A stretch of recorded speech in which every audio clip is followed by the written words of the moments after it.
All right, Thursday, 6 p.m. Eastern. You know what that means. It's time for another episode of Unapologetic with Chet and Duffy here on Fans Only Sports Network. I am your host, Chet, and up here in the top left corner is Duffy.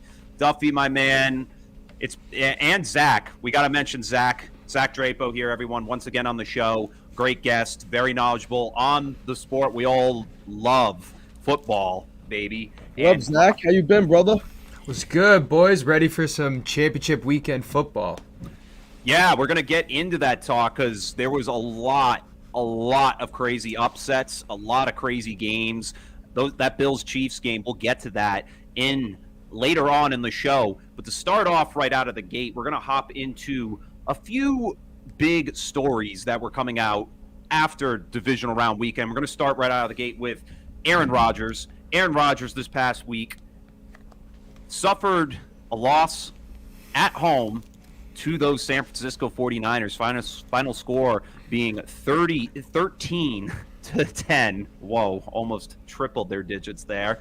Yeah. And it was a cold game. I didn't get to watch much of it. I got to watch the entire second half, however, and that was just a crazy ending. It all came down to the Niners putting up the big play on special teams with that blocked punt. It pushed Aaron Rodgers into a corner, and at that point, the game was too far out of reach for them to come back. Robbie Gould sent that game-winning field goal to push the Niners to another NFC Championship game, and now all the question marks that have surrounded the Green Bay Packers are officially gone, and we are back to square one. What is Aaron Rodgers going to do, guys? I think Aaron Rodgers, so this leads into another topic, so I don't want to get ahead of ourselves, but I think Aaron Rodgers next year will be the starting quarterback of the Pittsburgh Steelers. Wow. That's my prediction. Wow. I'm going to send it. Hot take. That's crazy considering the picture we have in the background in a Denver Broncos uniform. I think he's going to Denver. Yeah.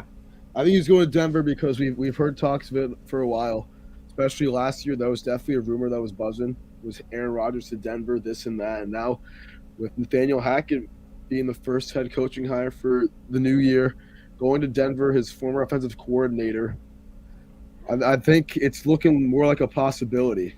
But it also brings up the question, maybe Rodgers will want to just, decommit himself from any of the nonsense that was going on in Green Bay. Maybe he won't even want to work with Hackett in Denver. We'll see. But I think, that's definitely a realistic scenario for him. I know they were the betting favorite for where he was going to land probably last week. And now with this news, I'm sure the odds are even higher for Denver to grab him. So, yeah, the hook is there for Rodgers to really bite down on, to really sink his teeth into. But something he really talked about was kind of really taking a step back now, considering the season's over, and saying he'll make a decision originally by the free agent deadline. But as of right now, that really brings into question the franchise tag deadline, because once that comes up, the Packers can choose to use that tag on Aaron Rodgers if he chooses to accept it. However, it's really tough to say. Do you guys see any scenario that Aaron Rodgers stays in Green Bay? I can see a scenario he stays in Green Bay. I don't see a scenario that, listen, if you're the Packers, you took Jordan Love 2 years ago. You're wasting a rookie contract on him. That's one of the biggest opportunities that teams have right now, to have a quarterback that you feel can lead a team and only pay him $5 million. You only have such a window for that. And if you don't want Jordan Love, you got to get rid of him and try to do what you can to keep Rodgers. So I'm pretty sure Rodgers has 2 years left on his deal if they don't take the opt-out for this year. Is that right? Because let me see. I'm looking at it on SpotRack. He has an out after this year. I don't know if it's a team or a player option. I have been hearing what they said about the franchise tag, so I think it's a possibility that they cut him and franchise tag him, because it might actually be less than what they owe him in cap salary and bonus from the after the opt-out. yeah. I don't think this really matters. I think either way, he's not going to be starting for the Packers next year. Yeah. I'm just trying to think of how, logistically they could work out the contract. Based on this article from sportingnews.com, it says Rodgers did renegotiate his contract and turn the 2023 season into a void year. So there is potential for him to opt out. But obviously, yeah, we'll be in the 2022 season come this season. So, like you said, correct with the 2-year deal. So it kind of comes up to him and the organization of what they really want to do. I agree with Zach. I think he's also played his final game as a Green Bay Packer. I think if they win that game on Saturday night in the cold against the Niners, and have a chance to play Sunday, I think all the nonsense in the news is just hogwash at this point, and that Rodgers would probably beat the Rams and go to the Super Bowl and likely win. So, Yeah. I think Saturday night what we witnessed was probably the biggest game of Aaron Rodgers' career in terms of the trajectory it's going into, because I think if they do win that game, then there's a great chance that he stays in Green Bay if they win on Sunday against the Rams. But it didn't happen, and I think that there's been too much rigidness in this organization. Also, I mean, there's been too many rumors spiraling the last year and a half now. Rodgers going back to Green Bay, and for a guy who's won back-to-back MVPs, or he's going to in a couple weeks, dethroned the back-to-back MVP. And coming out with just one playoff win in that span is really disappointing. Yeah. I think he's just ready for a change of scenery also, because the Packers 22 free agents this offseason, most notably Davante Adams, who is probably not going back to Green Bay either if Rodgers isn't. So he doesn't want to play for a rebuilding team. And I think that losing Saturday night was really was the final game we'll ever see for the iconic number 12 in the green and gold. Yeah, I have to agree with all things that were being said here in this point, because for me, Aaron Rodgers definitely has played his last game in a Packers uniform. Like you said, the rumors have just been too hot, too much spiraling around this whole story, to the point where it would really take a large push from the Packers organization itself to keep both Rodgers and Adams, who are going to probably demand a lot of money in return for that. And the Packers are already in trouble with their cap room and the amount of players that are on the team as it is, the talent they have there. It just seems like too much of a rock and a hard place for me to see Rodgers really returning to the heights he was in Green Bay.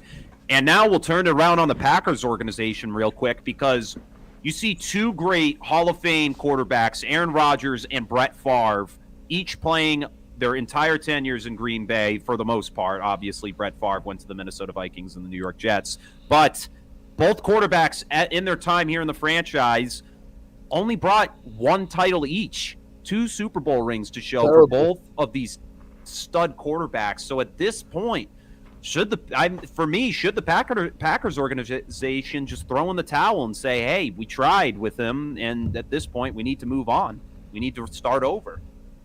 Yeah. I think they should. I think they need a rebuild so badly, and not only from a personnel standpoint, but I think from a front office and coaching perspective. I know we can say all we want about Matt LaFleur having arguably the best start to a tenured head coaching job. Like, he's 13-3, 13-4 in his first 3 seasons.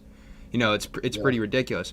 But when you factor in that Aaron Rodgers is like 100 touchdowns and 11 picks in that time, I could be coaching the Packers, and I don't know that I would do too much worse. Joking, exaggeration. But I think the whole system needs to get retuned. Davante Adams leaving is going to hurt them more than I think people realize.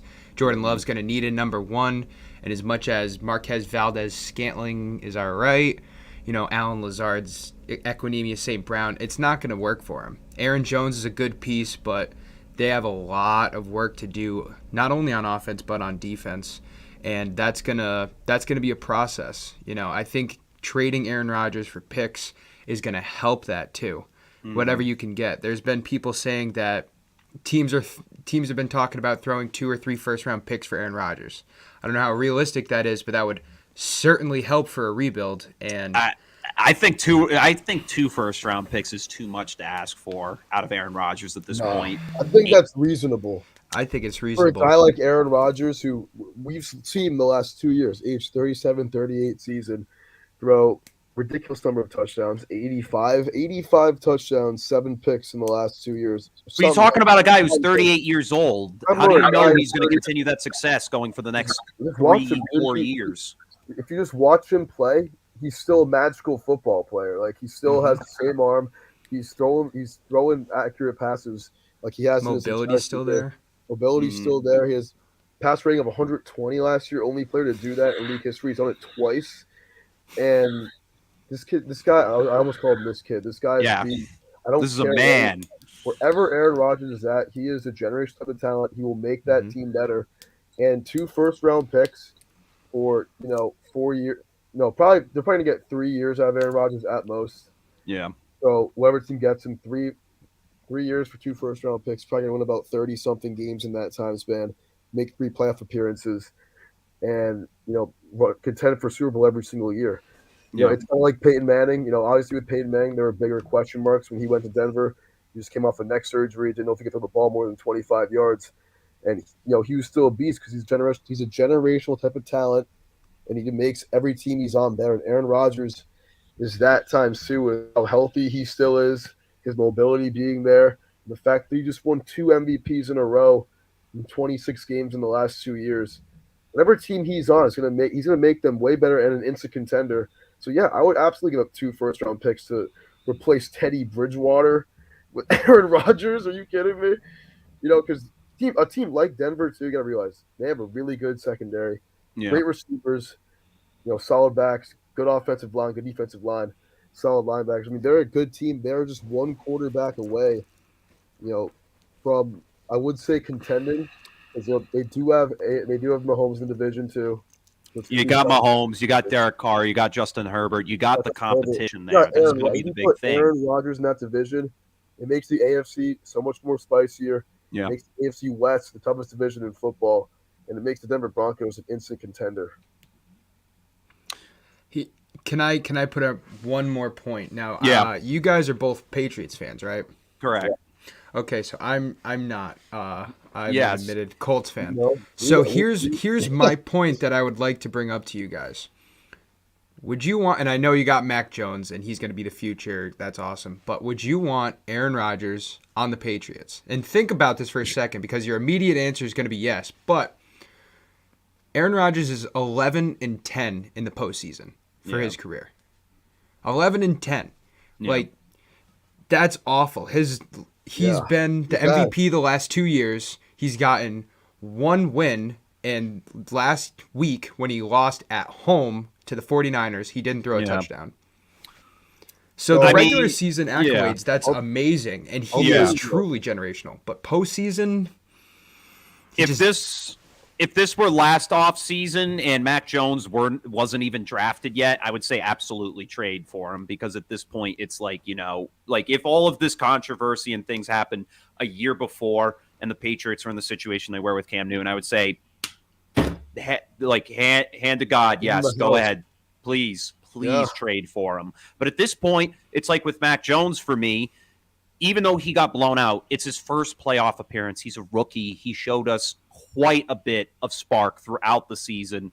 For me, as a Pats fan, I'd love to see Aaron Rodgers come. I wouldn't want to see him wear number 12, however, in favor of Tom Brady.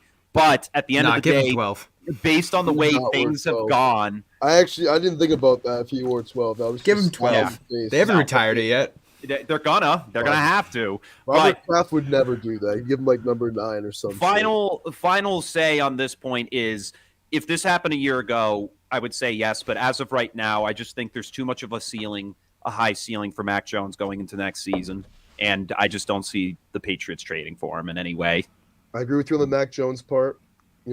That's what makes this situation so nearly impossible, because they have Mac Jones, and it would really mess up his development not playing in those games and just watching A-Rod, because Rodgers is one of those guys too who I was watching Carson Palmer say this once. He goes, if you're going to study quarterbacks, watch any quarterback but Aaron Rodgers, because he can do things that no one can, and you'll just feel bad about yourself, which is true. But if Aaron Rodgers was traded to the Patriots right now, at this moment, I'm going on NFLshop.com and buying his jersey. Number 12? It was 12. Maybe if it was number like 12. 9 or 11 or 13. If it's, I would be down for it, because, he's 11-10 in the playoffs. He's had some really bad losses in his career in the playoffs, Yeah. For example, NFC championships, got blown up by San Francisco, got blown out by Atlanta, choked against Seattle, lost to San Francisco twice. And, a lot of those years they were close games too, and weren't necessarily all his fault, but some of them were his fault, and he didn't step to the plate. But if he has Bill Belichick as his head coach, there's no doubt in my mind the Patriots would absolutely run through the AFC, get the number 1 seed, and the playoffs would come through Foxborough.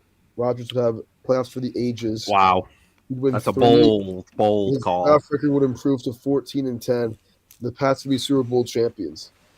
But at the end of the day, it's like there's really no point of doing that because we are in a rebuild. Yeah. Championships aren't certain, regardless of how it looks on paper, if the Pats did get Rodgers. And I think the development of Mac Jones is important. But hypothetically, if I got a notification from Bleacher Report next Tuesday, so Aaron Rodgers in New England, a little Photoshop of him in the number 12 jersey.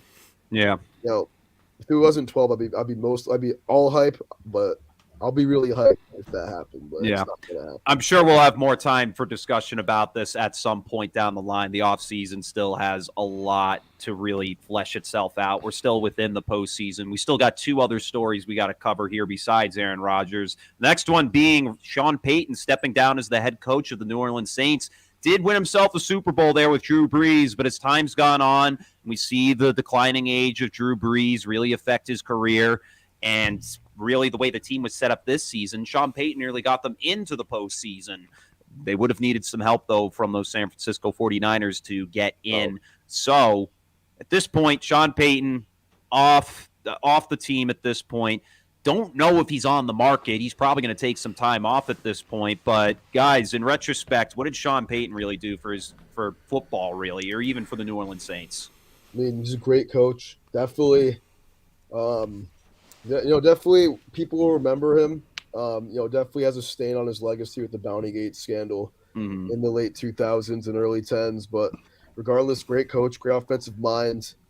Him and Drew Brees, I think they're definitely amongst probably a top 3, definitely top 5 head coach quarterback duo behind Brady Belichick, Dungy Manning, arguably, Tomlin, Roethlisberger. Just a lot of names. You're going to remember them as a staple of football growing up. Sean Payton and Drew Brees, the New Orleans Saints, and I think that Saints, they definitely should have more on their resume the last 10 years or so. It hasn't really been the same since they lost to the 7-9 Seahawks in the playoffs, and I think that Sean Payton will be a Hall of Fame coach one day. Great offensive mind. I think for any coach who coaches one team for that long, kind of a lock for Canton.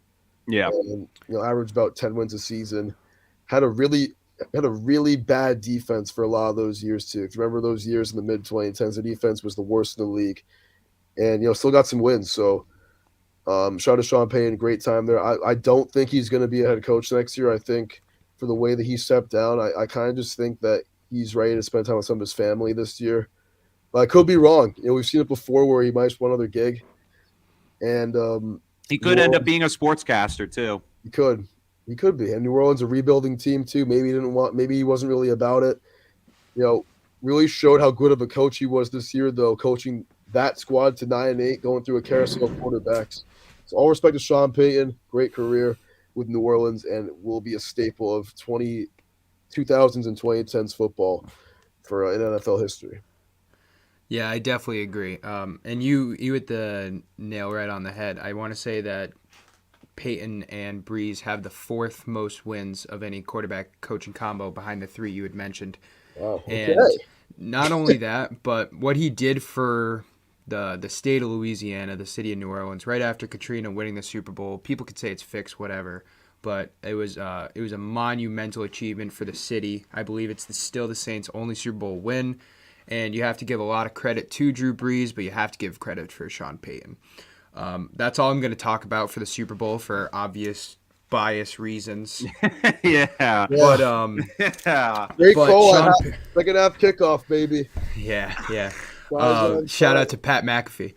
But that was McAfee. Oh shit. Yeah. But I mean, Sean Payton was an offensive genius. A lot of people don't realize that I would argue, and correct me if I'm wrong because I almost always am, but I would argue that the dink and dunk offense that we see for a lot of teams like New England and like these, I mean, the Ravens are close to it, but they have more of a run element. But the 5 yard slants, the ins and outs, the quick passes, the go to third down and then keep driving was really started around Drew Brees and back in the day, Marquise Colston and those Saints players. I think that in the early, maybe not early, maybe the mid 2000s when Drew Brees took over once he left San Diego and came to New Orleans, that was their staple.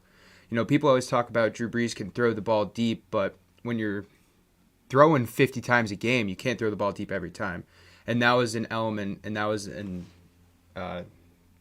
that really was the brainchild of Sean Payton's offense carried by Drew Brees. And I think that it was something underappreciated because, like Tim said, their defense was so bad for so long. Yeah. They've gotten a little bit better over the last couple years with guys like Demario Davis and Marshawn Lattimore holding it down. Cameron Jordan has been a generation talent that they've been lucky enough to have for like 10 years. But when you think of the Saints and you think of the Saints over the last 15 years, you think offense. You think Drew Brees, but Sean Payton was really one of the unsung heroes, and I don't think he will be back. I do think we've seen the last game he's coached, and he deserves a spot in Canton, even though he did have that scandal, and I'm not saying anything good about that because it was bad, but he definitely deserves to be in Canton as amongst one of it too, you know. Right. Yeah, and looking at Sean Payton's career, finished with a regular season record of 152 and 89, postseason record of 9 and 8, finishing his career with 161 wins and 97 losses. It's definitely a great record there for a head coach. And like you talked about, you had guys that came in that he really coached to be great players. We saw it out of Mark Ingram. We saw it out of Marcus Colston. We saw it out of Cameron Jordan. We see it now with Michael Thomas, even though we haven't seen him in a while. We saw it with Brandon Cooks when he started there, Drew Brees, Cameron Jordan, all these guys. Sean Payton has been, and Jimmy Graham. Jimmy Graham was amazing in New Orleans. That was the tight end I couldn't think of. Yep. Yeah, Jimmy Graham, like a forgotten name at this point, but in the mid 2010s, he was one of the most feared tight ends in the league, and he coached him in a way that just made him a great player. Sean Payton, a great coach, had really stellar teams that he brought to the table every single season. There were a few seasons, obviously, where the Saints, even with Drew Brees at the helm, weren't as good as they should have been. But at the end of the day, nothing to say besides positives with him, besides the scandals we always say. But I will say this. I'm going to remember him also for the last 5 years. This team was the best roster in football for maybe a 3-year stretch and choked 4 years in a row. 4 years in a row they choked. They lost 3 playoff games at home in a row. I'm going to remember them for that too because Sean Payton, his last 4 years in New Orleans, they should have had one ring. And you can say all you want about the no call in the NFC Championship. I know That's exactly what I was going to say. Zach was loading that up for a sec. But dude, Drew Brees got the ball first in overtime and threw a pick. Yeah. So I'm gonna remember that about the Saints. Honestly, the last 5 years Sean Payton coached them, they even had a really good team. I think it was in 2012 when they played the San Francisco 49ers in the divisional round and lost on that touchdown from Alex Smith to Vernon Davis. They've had some tough. If they won, they would have had a Mickey Mouse NFC Championship against the 9-7 Giants. Yeah. You know, maybe the Giants would have won that game too, but I don't think they would have. So yeah. So, I mean, regardless, I mean, looking back at Sean Payton's career, it was a great one. And as much as I'd like to see him coach in this league, I feel like he has too much on the resume at this point to really play for anything at this point, coach for anything. He still could, and I'm not saying he shouldn't. But, I mean, walk away with what you got, man, I feel at the end of the day, because you had a great career. You had great teams behind you. I think that's enough to really get you to where you want to be. But maybe we'll see him come back to the dance. Maybe someday. But that is that. Sean Payton leaving the New Orleans Saints after several seasons, did manage to get himself a Super Bowl win in the early days there with Drew Brees. And this team definitely has a lot of question marks for it, which we will cover as the postseason as the offseason comes into fruition.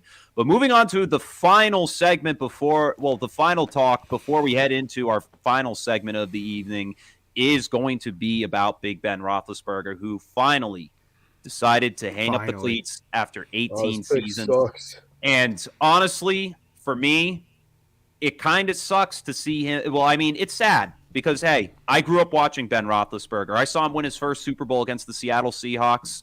I wasn't really interested in football at the time when they beat the Arizona Cardinals in the Super Bowl. But you watched that game against the Seahawks? Yeah, I was very young, but I remember that game vividly.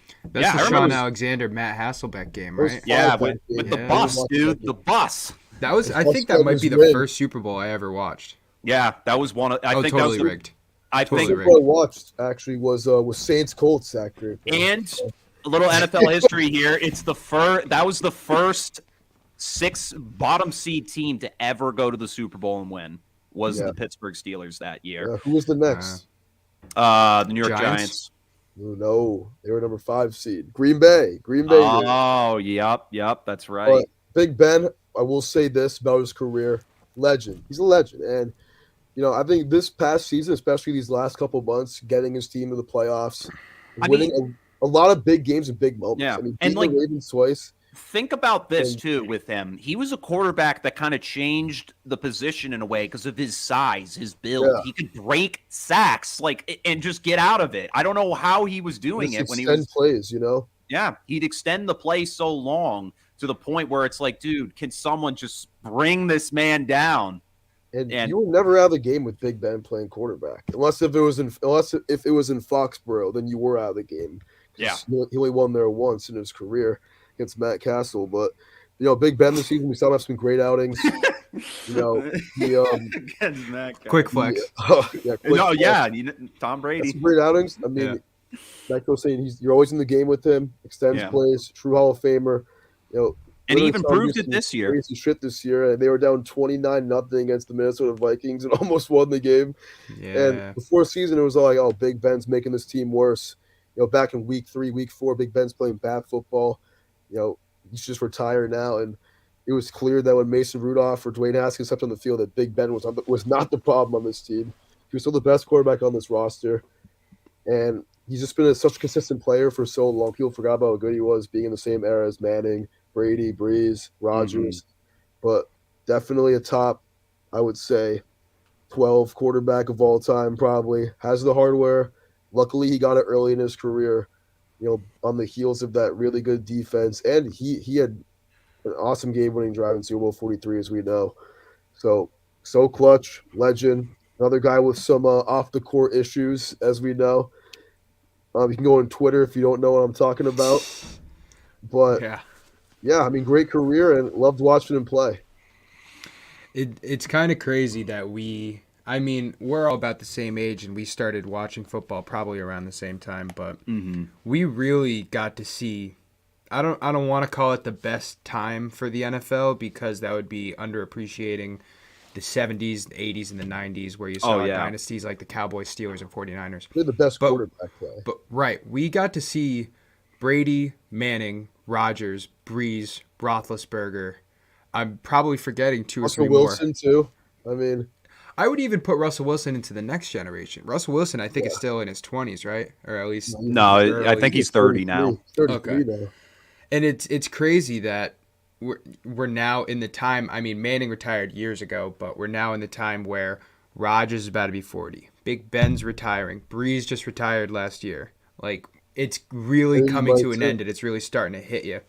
And not to segue too much, but I think we're about to be on another golden era, at least in the AFC. When you got Pat Mahomes, Josh Allen, and Joe Burrow headlining the AFC, I think this league is in good hands still. Yeah. But one thing I'll say about Big Ben, I would say that he is like a better version of Brett Favre. That's really the comp that I would have him as. I think they're gunslingers, they're risk takers, a little bit bigger set. I know Brett Favre was kind of shorter, but he was a little bit bigger of a guy. And I think that their screw it, they're open down the field and throw it mantra is exciting.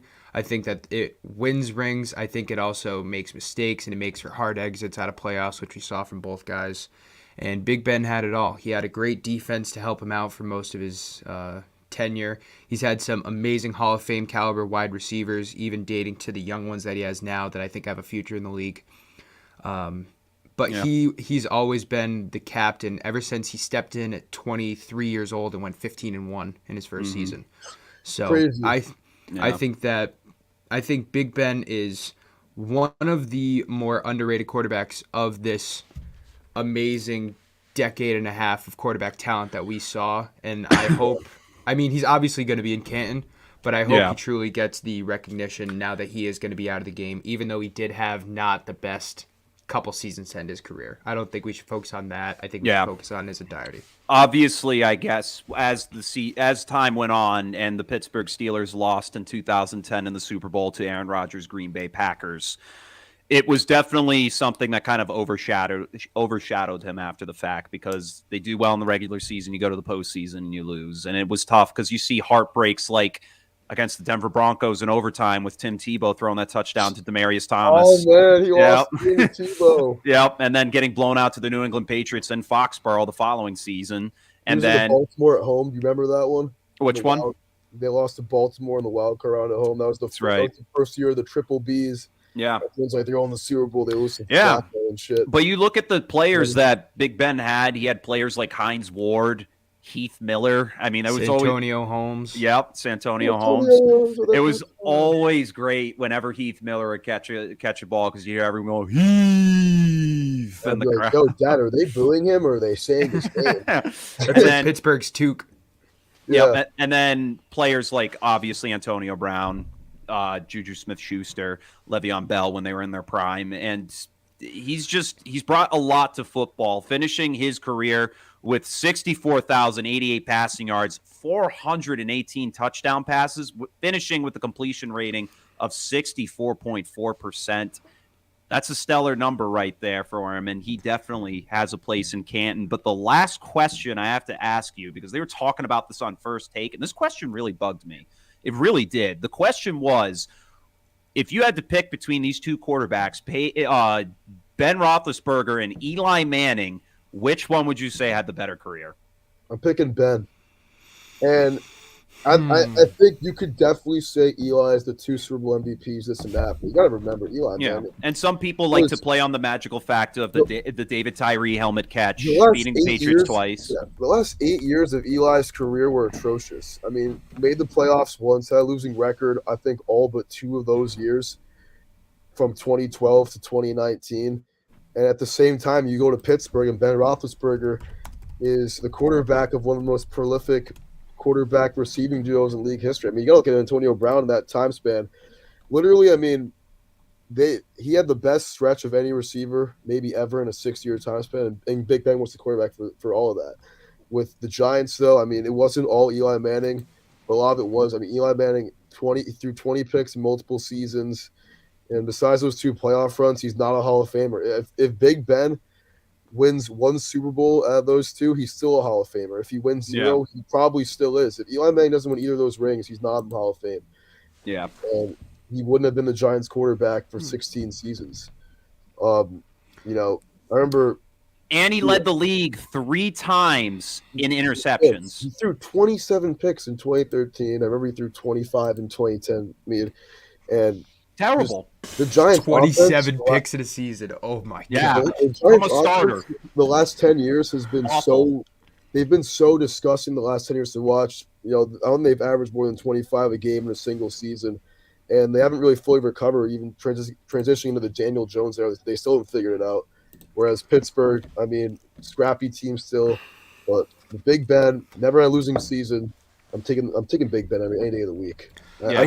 I think it's closer for me than probably a lot of other people. I'm taking Big Ben too. Here's the thing though. I think that the Giants, at least in the back half of Manning's career, have just been such a bad organization for so long. Yeah. And Big Ben, granted the Steelers aren't as amazing as they used to be, but they've been consistent for his entire tenure there. Mike Tomlin and Bill Cowher are 2 amazing coaches. The Rooney family know how to run an organization. They've had good defenses just about the whole time, and the Giants did back in the day, the Super Bowl era and before that. Yeah. But that's what I was just about to make a point out of. Eli Manning is not a terrible quarterback, but when you throw 27 picks in a season, yeah, I guess that's kind of the last straw. Big Ben is definitely better, but I would like to have seen Eli Manning on a better organization. And then I think this would actually be a really tight question. But I'm taking Big Ben for sure. Eli Manning's a 500 career quarterback. Yeah. The more that he played, the worse his career became. Yeah, I'm going to piggyback off that point Zach just made because, I mean, you kind of look at where the organization went. You saw back in 2007 and 2011 when the Giants won the Super Bowl. They were being coached by Tom Coughlin. And let me tell you, Tom Coughlin, hands down, definitely one of the best coaches that the NFL's ever seen, leading these teams to the postseason as the bottom seed both times. He brought Blake Bortles to an AFC championship. That's all I have to say about Tom Coughlin. Yeah, with the Jags. I mean, the thing is he's a beast. The departure of Tom Coughlin really set up a fallout for the New York Giants in a really ugly way because the organization the Ben McAdoo years. Oh my God, dude! Don't even remind me. All I can think of is Joe Judge anymore. What was the last playoff appearance? It was Ben McAdoo. Come on, put some respect on his name. I ain't putting respect on no Ben McAdoo name. He's interviewing for a job this week. I think it was I think he just got the OC job at somewhere. The Cowboys or something, right? Let me see. Right. I'm curious. I'm pretty sure he did just. It was for some team. It was for some broken ass squad. McAdoo. Carolina Panthers OC. Yeah. Wow, that's tough. That is tough. Christian McCaffrey gets a Ben McAdoo treatment. Okay. That's the first overall pick in 2023 now. But yeah, kind of keeping it grounded with the point here. I have to take Big Ben. Big Ben has just shown too many moments in his career that just make me just be like, wow, you made that throw, you made that gutsy call. Like Eli Manning, I can't really think of a moment besides those Super Bowl moments where he really made gutsy plays. How about the Odell Beckham catch? I mean, that was a very gutsy play, but I mean, but that was all Odell. That was nothing to do with Eli. Eli in week 12 of the regular season, but at the end of the day, they Big still Ben lost that game though. That's the best. Yeah, That's Ben is just. Eli just showed too much consistencies towards the end of his career. I do think he deserves a spot in Canton as well. But Big Ben, for me, if I'm picking one or the other, I'm taking Big Ben, hands down. You can't write the history of the NFL without either of them. Yeah. Eli Manning being the best team ever. They were there, but they were a big piece in that history. Yeah, absolutely. And they're both Hall of Famers, but when it comes down to it, even by the eye test on who's better to watch, who's better later in their career. Big Ben stayed consistent with age, but Eli, as he got older, just couldn't sling it like he used to, man. Yeah, couldn't. And it's tough to do for these old quarterbacks. Yeah. All right, well, we're gonna leave that there. So Big Ben, after 18 seasons, officially retires from football. He will be dearly missed. He brought a lot of talent to his generation of quarterbacks that he was involved with, and he will be dearly missed from this league, but he will not be forgotten. So we're finally moving into the segment you've all been waiting for, Conference Championship Weekend, baby. This is what we live for. We live for these stages in the playoffs, and the stages were set in a very great fashion last week in divisional round weekend. We're going to start right from the top with the 3:00 game. That's the Bengals and the Chiefs. The Bengals edged out the Titans 19-16 on a game-winning field goal from Evan McPherson, who I might add, his jersey's completely sold out now because of that win. Cincinnati fans love Evan McPherson. He told Joe Burrow on the sideline when they were setting up for the game-winning field goal, we're going to the AFC Championship. Sinking that field goal, sending them on to the next round, and the Kansas City Chiefs. That has to be, hands down, one of the top 10, maybe top 5 games I've ever seen in my life. Just seeing these teams go head-to-head, shootout, fashion. Over 20 points scored in the fourth quarter, I might add. We see Gabriel Davis catch 4 touchdowns from Josh Allen in the game, period. And then Patrick Mahomes playing like Patrick Mahomes in general. And the Chiefs put all the doubts to rest on if they're still here, and they move on to their 4th consecutive conference championship game. And here we are, guys. I mean, kind of looking back on those games, what are our thoughts? The disappointing thing was I had to work a hockey game that night, so I couldn't watch any of the Titans. I couldn't watch the Bengals-Titans game. I watched the whole Chiefs game.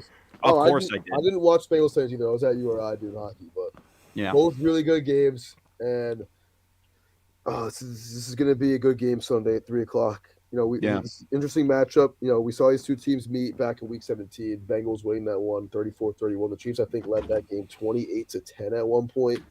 I believe it was. Yeah, So they did. Squandered and kind of shot themselves in the foot, getting that number one seed. But here we are. Once again, the story is in KC for the AFC Championship for the fourth straight year. Listen, I think this is going to be a closer game. Chiefs are currently -7 right now. I don't think they're going to cover that. I think the Bengals are going to keep this thing close. They did the last time they played. And Chiefs have been pretty bad the last 2 years at covering these touchdown plus spreads. Saw a lot last year. But with that even being said, I think the Chiefs will win this game, but it's going to be a lot closer than 7 points. It's going to be high scoring. I'm going to take the over at 54.5. The second straight week. I did have Buffalo last week, cost me a lot of units. KC is going back to their third straight Super Bowl. They're going to go to LA. And Chiefs Kingdom, it's going to get loud. Joe Burrow got sacked 9 times last week in Tennessee. Offensive lines have to step up against Chris Jones and all them boys up front for KC because, bad protection mixed in with the loud crowd at Arrowhead is not a good recipe for Joe Shiesty and company. I got the Chiefs, but it'll be close. Chiefs by 4. I think Joe Shiesty might be one of my new favorite players in the NFL. That offense is way too explosive. If they had an offensive line, they would be the Chiefs. I really do believe that. And Joe Burrow might not have as much arm talent as Pat Mahomes, but he's damn near close. Yeah. You got Jamar Chase, T. Higgins, Tyler Boyd, Joe Mixon. C.J. Uzomah has been a top 10 tight end this year out of nowhere because Joe Burrow. Uzomah, baby. He's a beast. But when he's not going to get sacked 9 times. The Titans' defensive line and their edge rushers and overall quarterback pressure is much better than the Chiefs. The Chiefs do have ability to go and do that. Anthony Hitchens and even Sorensen have the ability to go on blitzes and get these sacks out of nowhere. And then, of course, you got that pressure coming from Frank Clark and Chris Jones coming in. I think the Chiefs are going to put up like 50 points against the Bengals defense. I'm sorry. Really? I really do. I don't see how. The Chiefs are too good, and you can't stop their offense. You see Mahomes and Kelsey. Did you guys hear about this? They made an adjustment at the line because Kelsey had told Mahomes earlier in the week, if you call this play, I'm not running the route that you call for me. And then they got to the line in overtime, and they looked at each other and winked. And then that was the touchdown that Travis Kelce caught. They are too on point. It's ridiculous. And they're at home against a team that you could say all you want about this team being young, but they're also inexperienced. They have too much going against them. Even though Joe Burrow is, I'm gonna be tame, but Joe Burrow is really good, and I think that. I'm going to take KC -7. You actually make me want to hammer the Chiefs spread now, dude. Now that you said it like that, Bengals is kind of trash. I kind of take pride. I kind of take pride in knowing defensive personnel in most teams. I can't name a Bengals defensive player besides Jesse Bates. Yeah. Geno Atkins, is he still there? I don't think he is. No. He ended up in Dallas, and then he got hurt, and then I'm pretty sure he's done. And dude, Geno, he put so many good years. He might have been on the Seahawks last year. Yeah, he got traded something there. like that, yeah. But who's their starting cornerback? Yeah, I have no idea. They're on the Bengals. Eli Apple? Wait, I think it's Eli Apple. Eli Apple, did you see all the crap he was talking this week on Twitter? That guy gets his ankles broken twice every Sunday, and he still goes on Twitter and talks. I heard on Barton. I'm all the Chiefs -7 train right now. I heard on Bart and Hahn this week. They said how Ryan Tannehill was picked off by Eli Apple, and Bart Scott was going I didn't even know Eli Apple was still in the league for crying out loud. Right. What about Trey Hendrickson? He's a beast. Okay, yep, the free agency signing from New Orleans. He actually did have a pretty good year to come in for Carl Lawson. Yeah, but I think with the Chiefs too, I feel like last week was the real AFC Championship. Anyways, honestly, yeah. And this is. And we'll touch upon that in a second. This will be a walk in the park for them, dude. Yeah. So Thank for me, you for convincing me. Sorry, Chet. For me in this one, the way the Bengals are set up, they are truly the underdogs here. The spread is really lopsided at this point. It's not really in their favor. My game plan for them is the 9 sacks has to be eliminated this week. You can't let up more than 2, in my opinion. That protection needs to be there. One of the big things this team needs is the run game. Joe Mixon hasn't gone over 60 yards in both these playoff games they've played. He had 48 in the first one, 50 in this one. He did have a touchdown. It's not good production. They need that going forward. Some positives that I can point out is Derrick Henry on 20 carries got held to 60 yards. That Bengals run D was 4th in the league this year. So they're going to have to force Mahomes to throw. But on top of that, the big mistake that the Bills didn't do last week was put a spy. They need to spy Mahomes more in this one because he's Mahomes just was looking like RG3 last weekend. Yeah. He took a bunch of hits. He loves to run the playoffs. He just took 9 yards last week. He still hasn't lost at home in the playoffs either. That's something else people got to realize. He's like 18-0 now at home. He did. He lost at home in the playoffs once. Against Brady? The Patriots. Yes, sir. And the AFC Conference Championship game. Yep. Really? Oh, I thought I saw that stat somewhere. The overtime run from Rex Burkhead. It came down to once again a coin toss in overtime. The Patriots won, marched down the field, won the game. I'm pretty sure since overtime, because I think we all think the Chiefs are going to win. Yeah. Well, that's why I set the stage with this Bengals game plan here, because these are the things they really need to do. The pass, it's there. Burrow's been throwing for over 250 every single game. Last week, he threw for 348. However, they can't have the drive stall like they did against the Titans. They had Evan McPherson kick 4 field goals, one of those being the game winner. And the only touchdown came on the ground there from Joe Mixon. They need to be a little more consistent in the pace of their drives because the Chiefs, they're going to draw up a lot of schemes defensively because, honestly, I think the Chiefs don't have a great defense, in my opinion. They have an experienced defense for being in the postseason. That's how they're good. But the thing is, I don't think they're as good as most people make them out to be. I would compare their defense to the Cowboys, that they just have a bunch of really good playmakers that can help for the fact that they have a bunch of lackluster starters. Tyrann Mathieu is probably, in my opinion, the best safety in the league. Just from his versatility, he can do everything on the field. And who's the defensive tackle? I can't think of his name. Chris Jones. Chris Jones is like 6'7", can bat down balls like nothing, is a great run stuffer. And Tyrann Mathieu, I think, left the game with an injury last week. They said he did practice today, so signs point to him returning this week. So that'll be some positives. Big injuries for I don't know if you guys are done with this, but big injuries for the 49ers this week, by the way. There's a bunch of probables for a bunch of key starters on offense. Really? Let me see this because I have the tab here. Jimmy G is probable, I believe, with some injury, but Trent Williams, starting left tackle, honestly like the best offensive lineman in the league this year, is doubtful with an ankle injury. He's been walking around with a boot for the last couple days because of the game. Yeah. So that would be a huge loss for the 49ers. And that's a Hall of Fame tackle right there. He's going to go to the Hall of Fame without a doubt. Easily. He had like 2 pressures allowed this year. That's crazy, dude. And he's huge. He's the biggest left tackle I've ever seen. Yeah. I used to think Tyron Smith for the Cowboys was the best left tackle. Were he in a face screaming match with Richard Sherman after the playoff game like 9 years ago? Yep.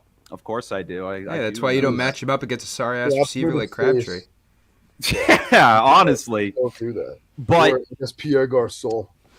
Yeah, Pierre Garçon.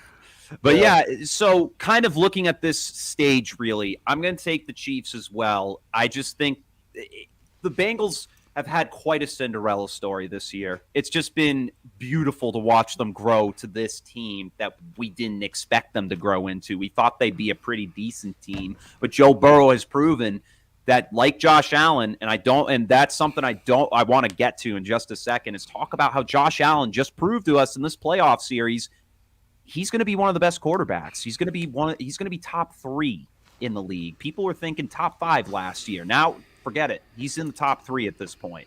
But with Joe Burrow, top 5 sounds better.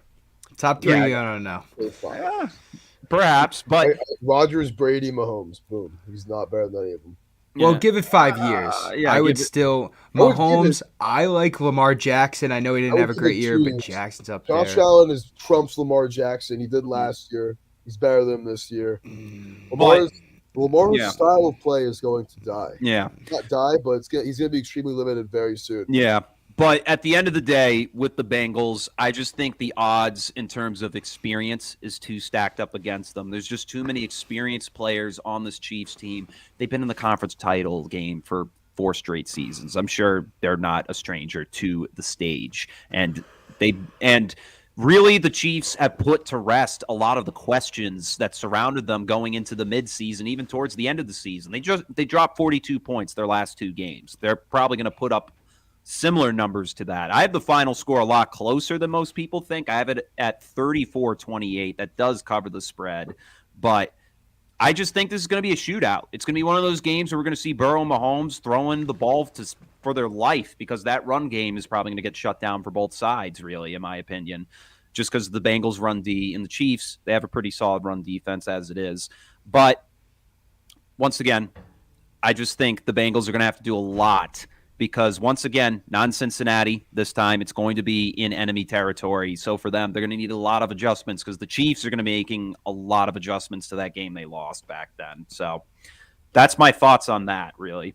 I think if the Bengals, stall out on a couple of drives in the first half and punt a few times, Yeah. the first, handful of possessions, then they're out of the game. Because against a team like the Chiefs and Mahomes, like you were saying, Chet, they got to punch it in the end zone. You got to keep pace with them. Yeah. Mahomes in the playoffs. He's already a different animal at home. Yeah. At home in the playoffs, he's a different beast. He's a different breed. Yeah.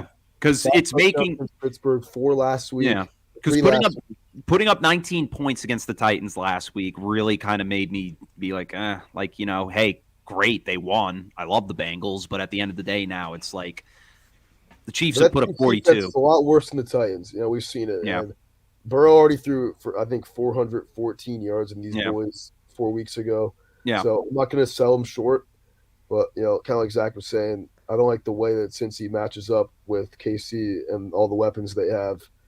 And, this could be a field day for the Chiefs if the Bengals don't bring pressure early, or if they stall out a couple times in the first half.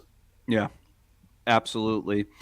All right, so now taking a look here at the 6:30 game. This is the NFC Championship game, and once again, who would have thought that the Rams and the Niners would meet for not 2 times, 3 times this year, as they are going back to Los Angeles, who they did beat back in Week 18, with the final score being 27-24. The Rams were up 24-3 going into the half.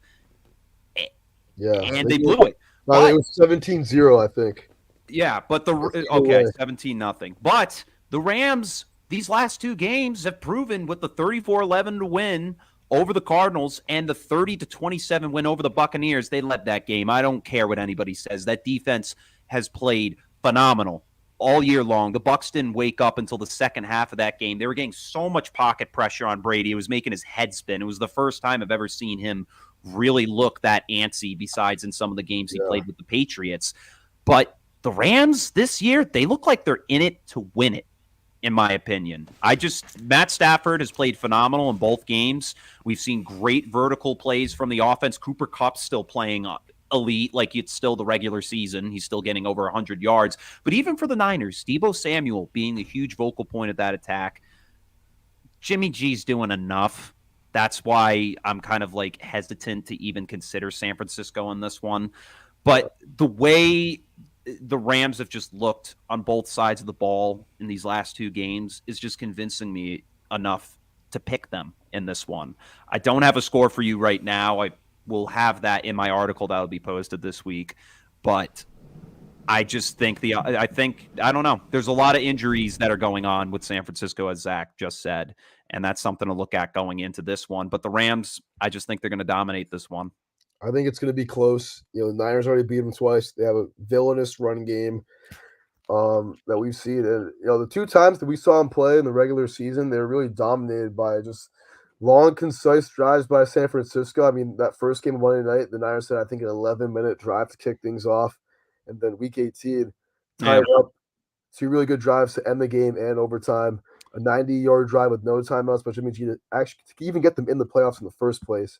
and then in overtime, taking off 7-8 minutes off the clock, kicking the field goal, sending the playoffs. I mean, Kyle Shanahan knows how to coach against Sean McVay.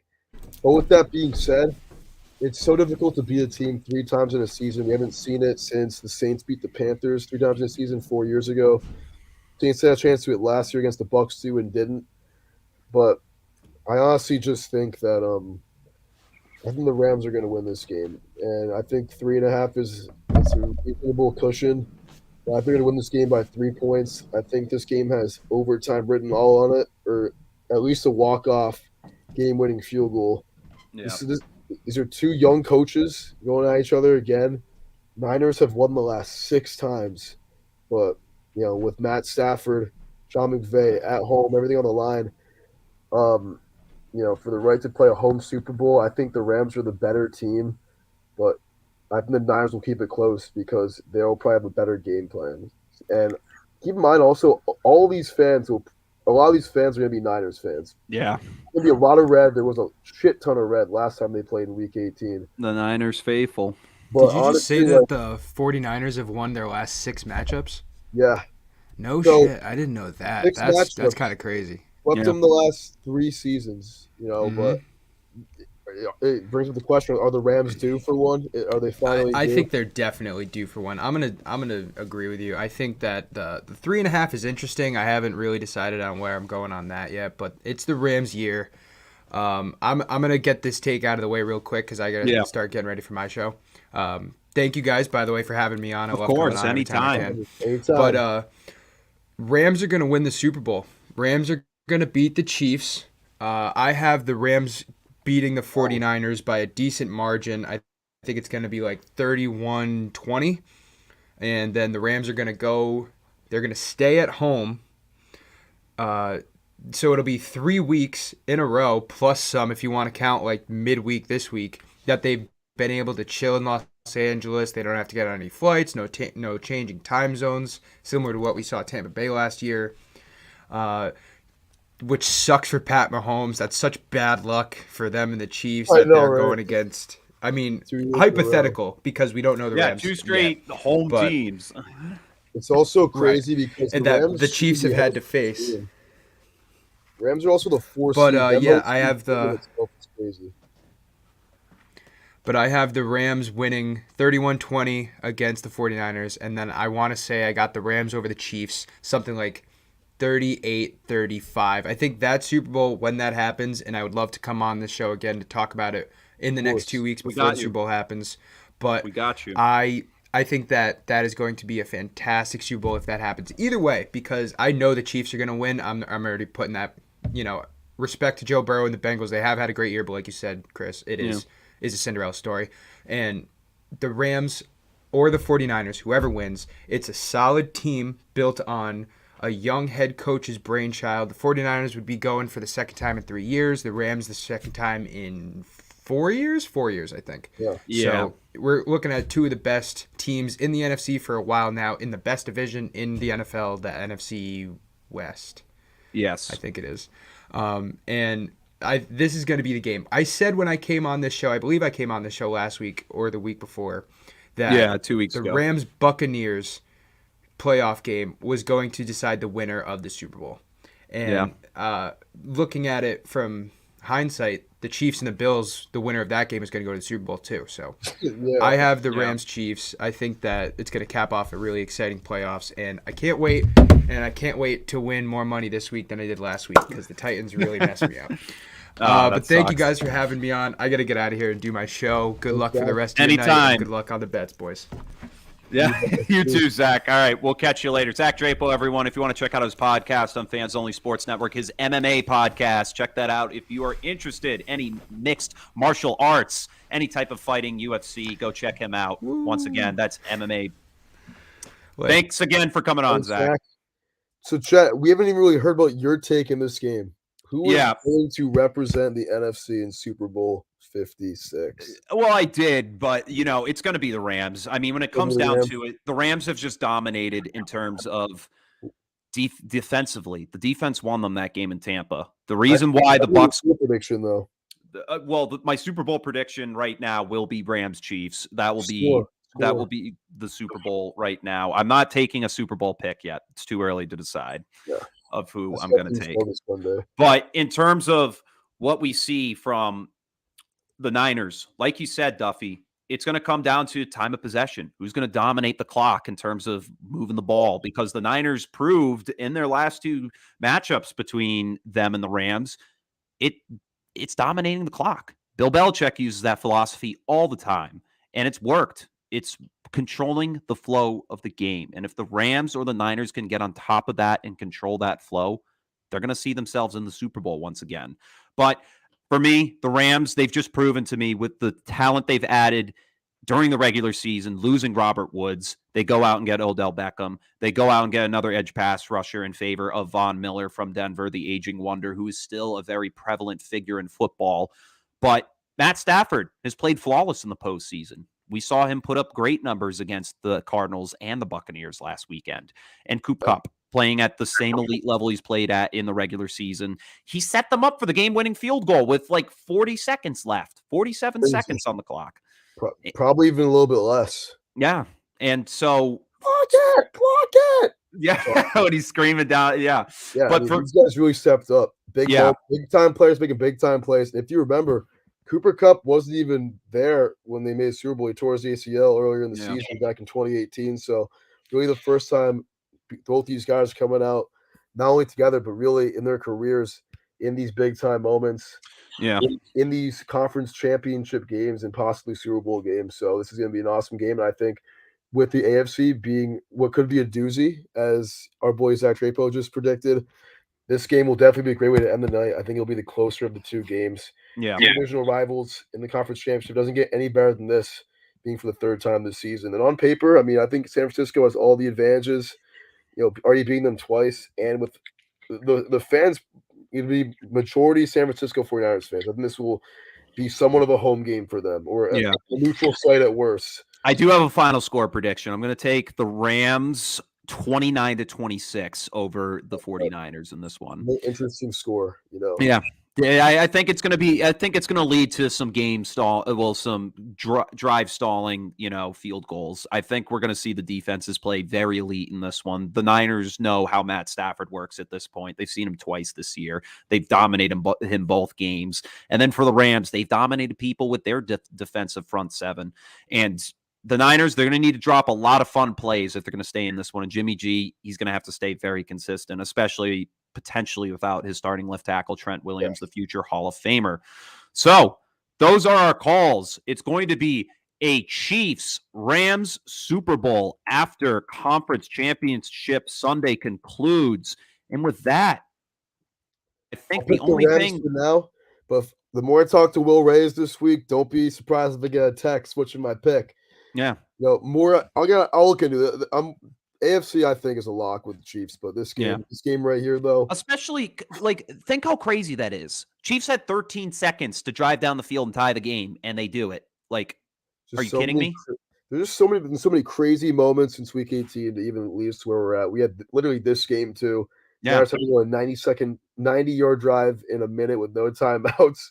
Yeah. And then you got 3 and out before that, too. 1 first down. They're not in the playoffs, Yeah. So this Niners team has all the grit in the world, and then you had the Chargers Raiders game coming down to a near tie. Yeah, just a lot of crazy moments this season. Chiefs, Bills, the cherry on top. Maybe we'll get some more whipped cream, another cherry after this weekend, because I think we're in for 3 more really good games of football this year, and I'm so excited to watch them. Absolutely. And we once again want to thank all of you folks for tuning in to Unapologetic with Chet and Duffy. If you want to tell us who you think will head to the Super Bowl next Sunday, leave a comment in the comment section below. And if you want to check out our YouTube page, that's where most of our content gets streamed to, is on Unapologetic with Chet and Duffy there on YouTube. Go ahead and subscribe to that. And definitely share these posts. It definitely helps us to get this podcast out there to more listeners. That's our main goal here, is to start a conversation, and we hope that you can be a part of that conversation as well. But once again, thank you all for tuning in to Unapologetic with Chet and Duffy. It's kind of becoming a Thursday show at this point. I might honestly want to say we should just keep it on Thursday. I mean, at this rate. we see it at the end of every show. So Yeah. Thursday's the new day. Don't be surprised if we give you a Wednesday because me and Chet, busy guys, Yeah. have some stuff on Thursday. Matt and Ron always got something for me going on a Wednesday for some reason. They just call me up and be like, "What are you doing?" And I'm like, "Well, I'm trying to do my show." And they're like, "Oh, do the show after." And I'm like, "Well, I guess I'm not doing the show anymore until tomorrow." That's those are our guys, Matt and Ron. Yeah, Matt and Ron, the legends. Check out Fans Only Sports Network on YouTube, Instagram, and Facebook. We love all you guys. Yep. So thank you all once again for tuning into Unapologetic with Chet and Duffy. We will see you all next week when we talk about our recaps from those championship games and our early Super Bowl predictions. So be sure to check those out when that happens. So can't wait for the games this weekend. It's going to be a great slate, and we will see you all next time. And before we go, I'm going to give tonight's Chet's Oscar Award is going to go to Big Ben Roethlisberger for a great career. He has been ranked, according to NFL, it says, is one of 12 quarterbacks in NFL history to win 2 or more Super Bowls as a starter. One of 12. That's pretty crazy right there. That deserves an Oscar. Can you name all 12? No, probably not. Brady, not Breeze. Fucking No. Brady, Bradshaw, Troy Aikman, Jim Plunkett as 2, Peyton Manning, Big Ben, Eli, I think I got one. Bart Starr has 2. Does Phil Simms have 2? He didn't win one. He only won as a starter. Okay. Okay. Oh, did I say Elway? No, you didn't. So Elway. Okay. And then you got Mahomes this year will be it. He would be one of 13 at that point. Dude, who else am I missing? This is pissing me off. 80s. Oh, Montana. I didn't even say Montana. Yeah, dude. Montana. Montana. Oh, wait. No, you can't count him. I was going to say Steve Young, but Steve Young only won one as a starter. He won one as a starter. It's pissing me off. I can look up the list right now. Yeah, I missed 2. It's really bothering me. 12 guys. I'm playing the dynasties. 2 Super Bowls. Come on. Okay, here it is. Full list. All right. Who did I miss? Just a sec. It's still loading. What the hell? Hold on.